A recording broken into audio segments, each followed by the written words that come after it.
Okay. Well, so I noticed that you had a very successful Kickstarter. Yeah. That You was got good. a lot of Yeah, money for it. the amount is quite high, but it's also because the cost of the game is high. So Well, I think uh, people gave more money than was needed, right? It was very successful. So, yeah, that's cool. That's a yeah. good thing. So I have a box that is Nice. review here, Oh, the tractors. little is that all 3D printed for the first It's version or actually laser cut wood pieces. Oh, okay, nice. It's recycled wood. Yeah. So it is designed to have a low carbon footprint. This is using mostly recycled materials, Nice. recycled cardboard for the For the board. game board? Nice. Yeah. So yeah, No. we try to make something clean and fun. So yeah, Yeah. Well, I want to mostly first point was to have a fun game and then try to make it as clean as possible in production. And, Yeah, of course. Yeah. Because well, I don't want to talk too much about the game because that's going to be part of the presentation and yeah, sure. everyone Yeah, I will everyone talk about starts.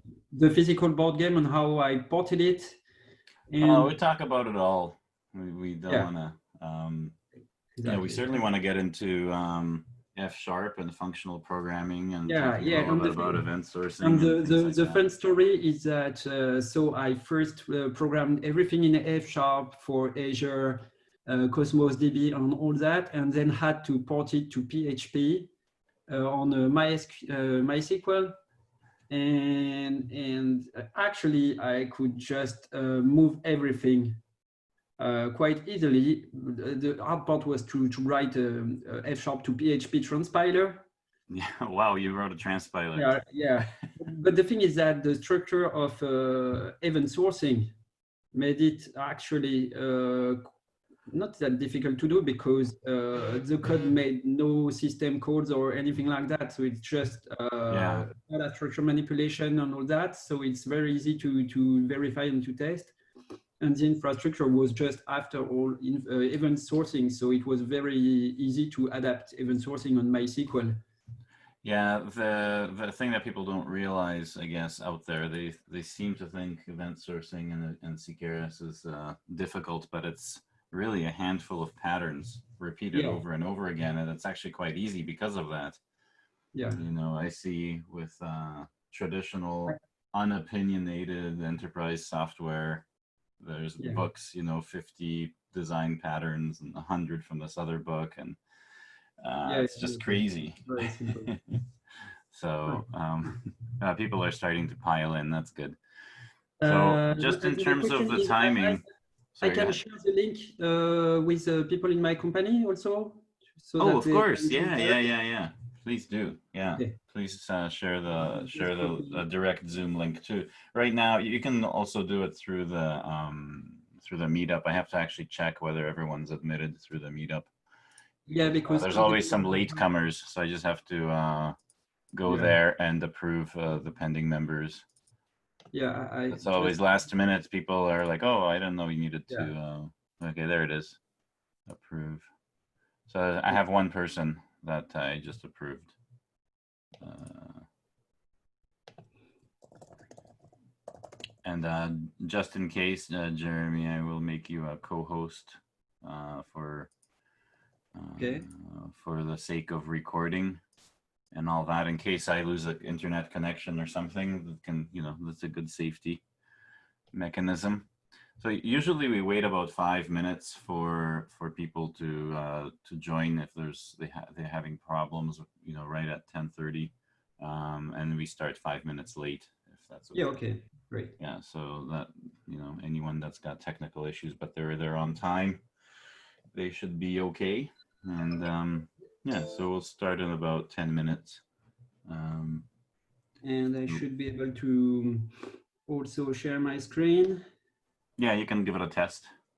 Yeah, share screen, and I will share my Full screen. Just do it for a test for a little bit, because you know what happens is usually, and I'm guilty of this myself, is I keep the screen sharing on the whole time. Oh, perfect. Yeah, it works fine. I keep the screen sharing on the whole time through the meetup, and sometimes it's not. You know, it's better to see the person's face talking than the screen share. So. Was it very cool. watching just previously? Sorry? Do you see the screen here? Yep, I did. Yeah, I saw the board. So the board is on, and yeah, now I see the Edge website, white paper. Yeah, this is the company I work for. Nice. Yeah, I was hoping to be back in France around this time again, because I was in Lyon last year in September. But I think all those plans are on hold for one more year because of the travel. It's a bad idea to travel, unfortunately. But I was really looking forward to being back in France and Poland and other places. So, have you been out west to either the US or Canada? No. Everything has been canceled since March. So yes. Oh, but I mean, before you traveled for conferences before. I went in US for Domain-Driven Design Explore in Denver. Ah, yes, right. And then in San Francisco for Open Shop. Oh, right. Yes. Yes.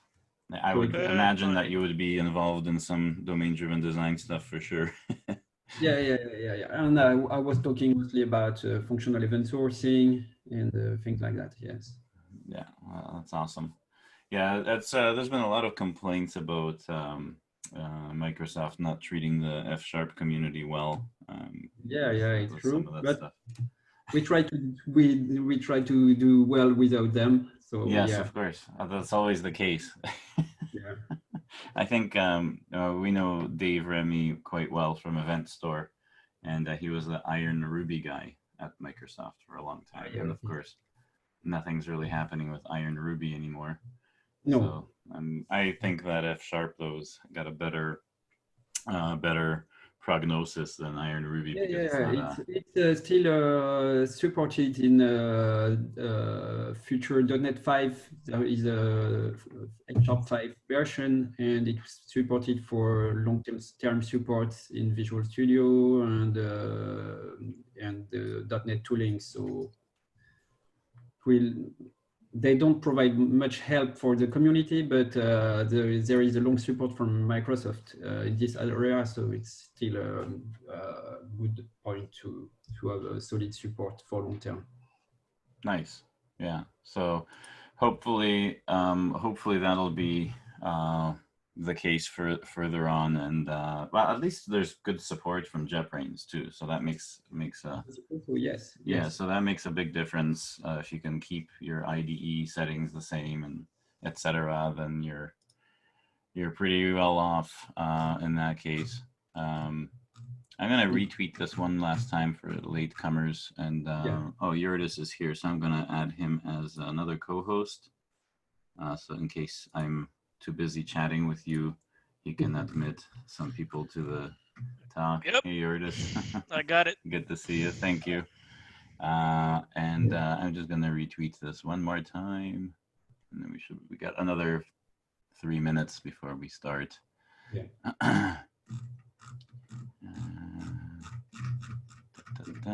did we have this tweet?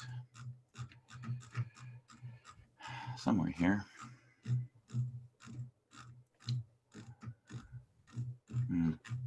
Why can't I find it? Okay. Greg was going to join too, but he's not here yet. Yeah.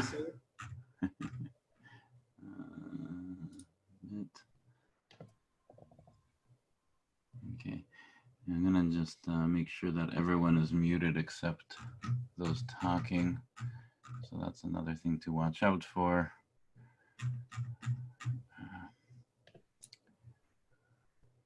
There's this.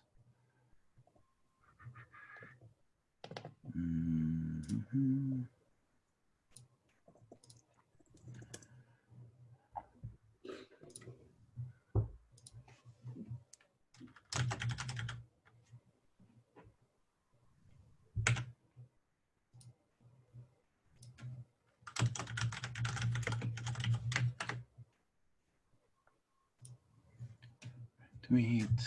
Good. And that was quite a fun adventure to code this game. Oh no, I'm sure. See, the one thing that I want to do before we get started is use a well-known game like Catan to use as an exercise, because a lot of people understand that game, and then you can teach event sourcing with it and just show how. My usual sample for event sourcing is a Uno game. Uno, yeah. Well, yeah, because this is highly with interruption. You have a lot of concurrency. Yes. So you have some interesting patterns about things that happen in time, and the direction of the game depends on the previous cards and all that. And this makes for some very interesting modeling in domain-driven design. Yeah, it's definitely good. The Catan is a little slower because it's while it's a typical turn-based game, we still have the human aspect of giving proposing a trade and the other person accepting or rejecting it, or giving a counter trade.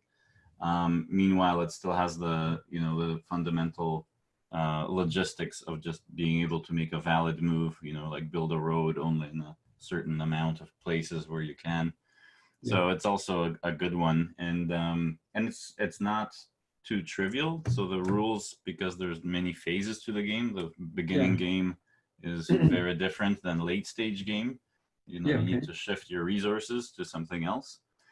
It's not a trivial set of rules. So, and yet it's not way too complex, like something like Axes and Allies, or what's the worst one? I think the worst one that I heard of, someone here I think on the meetup talked about it last, was Settlers of Mars. It's one of the worst games ever for the amount of rules. They were trying to play it, and they spent the entire Saturday reading the rules. Exactly. They didn't even play the game. The problem with the usual business case is that the business is done differently by every company. So this is usually your competitive advantage. So it's very hard to settle on the actual rules that you will use. And if you take some shortcuts, people will say that you're doing it wrong and all that. When you do a game, at least the rules are already there. So yes, exactly. You can separate the deciding the rules from the implementing the rules and still have something interesting. So Yes, exactly. Yeah. Okay, well we can start now. We have enough people. Others will get admitted as we go. Let's see.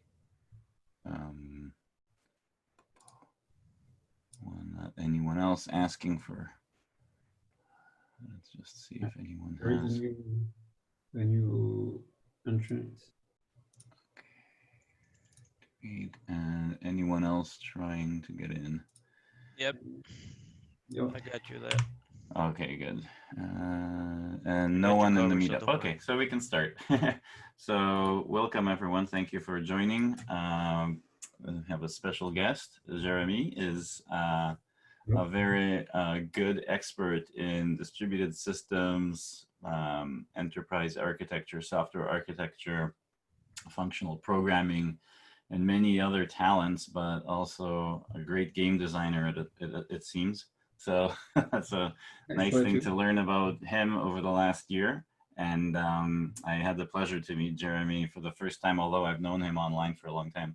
The first time I met him was in Paris earlier this year, which was wonderful. So it's a pleasure to have him as a guest and join our meetup to talk about everything that he knows. I will try and download all his brilliance in this one episode and learn about his experience with games and how you can learn event sourcing through games, which makes it a lot more accessible to many people, because I think they fit quite nicely together. So maybe, Jérémie, you want to give a more detailed background, how you got into computing, your history, where you grew up, what was your first computer, why you like this stuff, that kind of stuff, and then get into your career.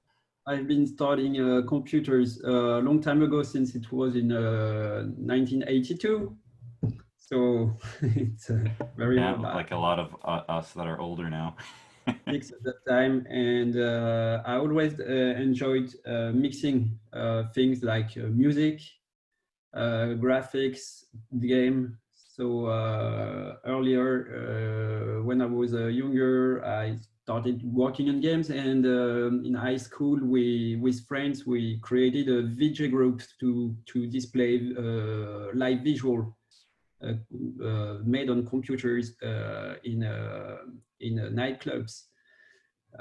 So this is a way to mix parties and computers and musics and visuals. And at that time, it was mostly written in assembly language, because in 96, 97, it was difficult to do this in higher level languages.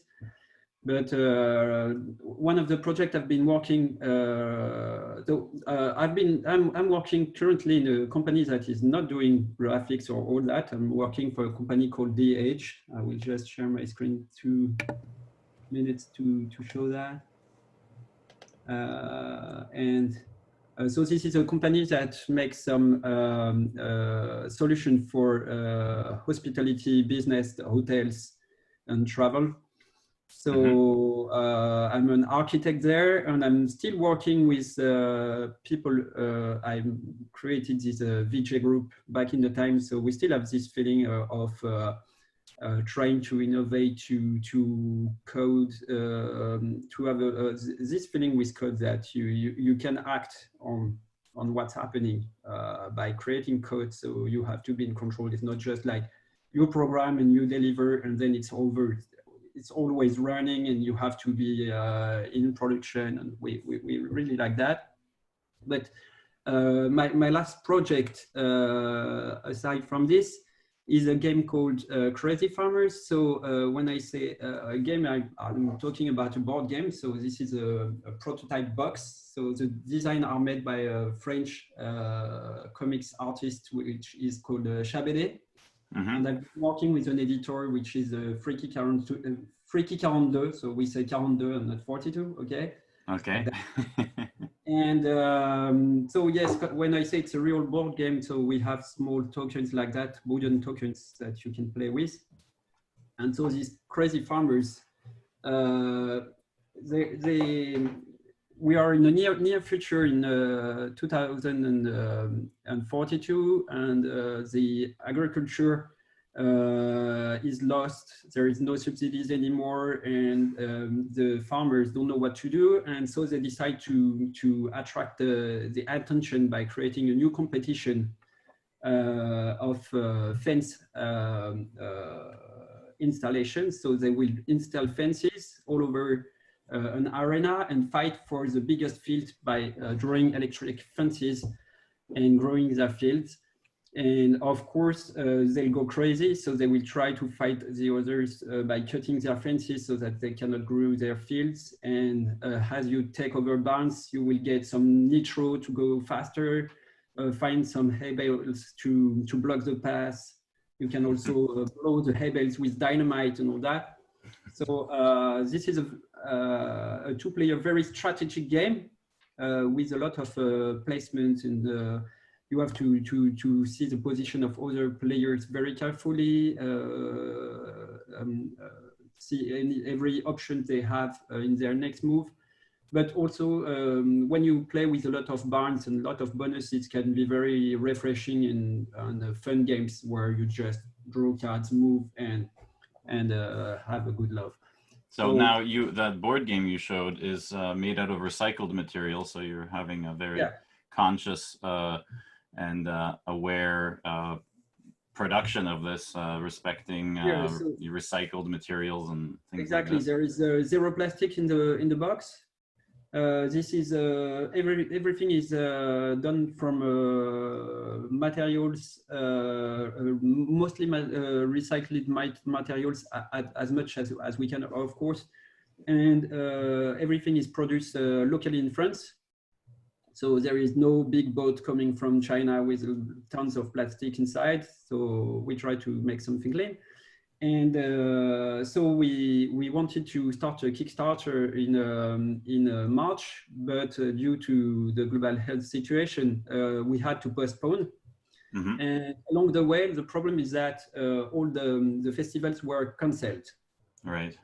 So usually, when you try to release a board game, you will go to every festival and advertise in a game cafe and all that to let people know about the game. And everything was closed, so we had to find a solution to let people play without being able to meet people in real life. So I took my other hobby, which is programming, in, and it was actually quite fun because the idea of the game started as a video game a bit before 2003.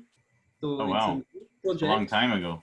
Yeah, and we had this idea of having a territory kind of field, and then you draw lines outside of it, and when you go back, you just take what you surround it, and then you do that, and you can cut the other lines to block them.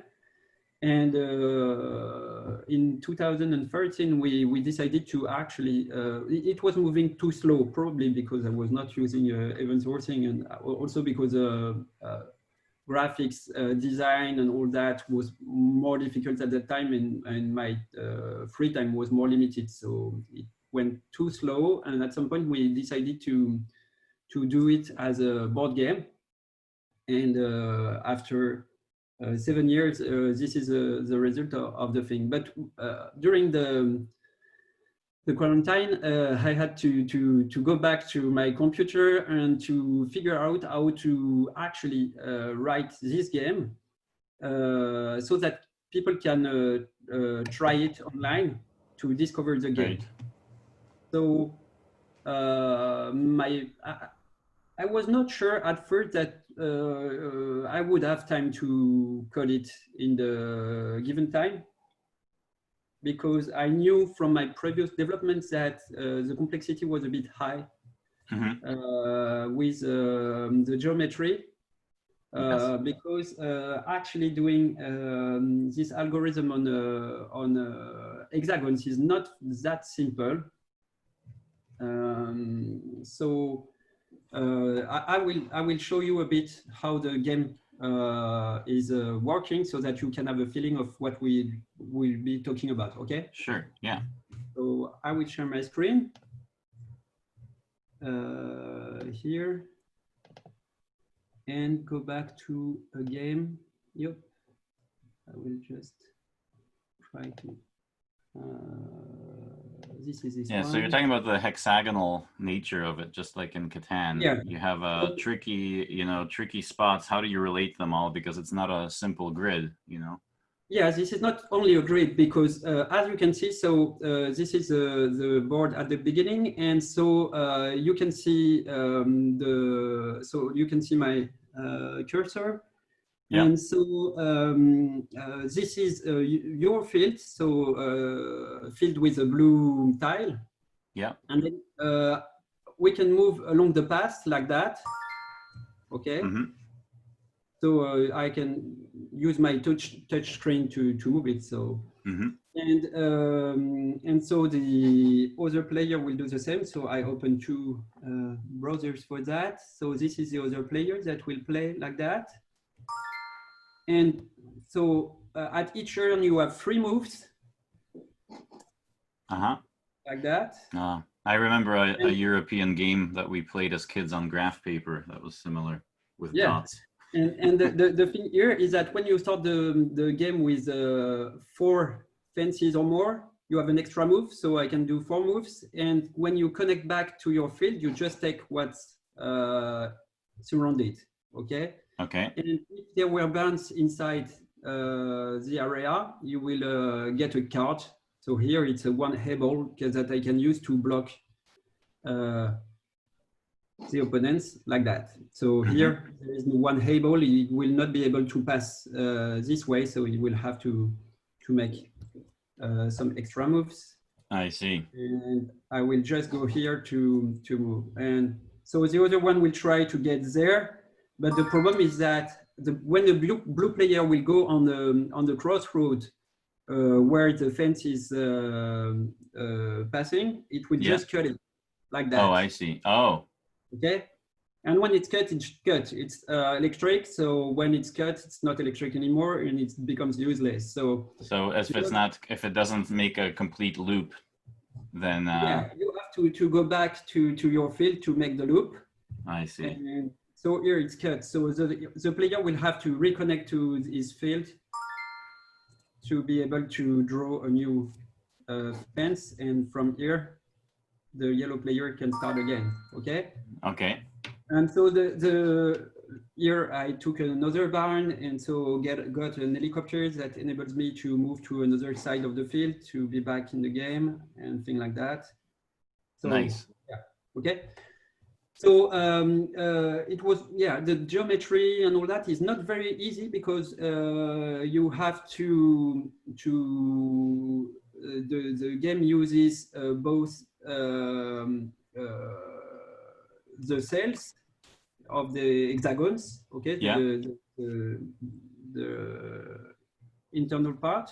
Yeah. You move along the path from corner to corner, from crossroad to crossroad. So you have always to make conversion. What is the next crossroad when I go this path?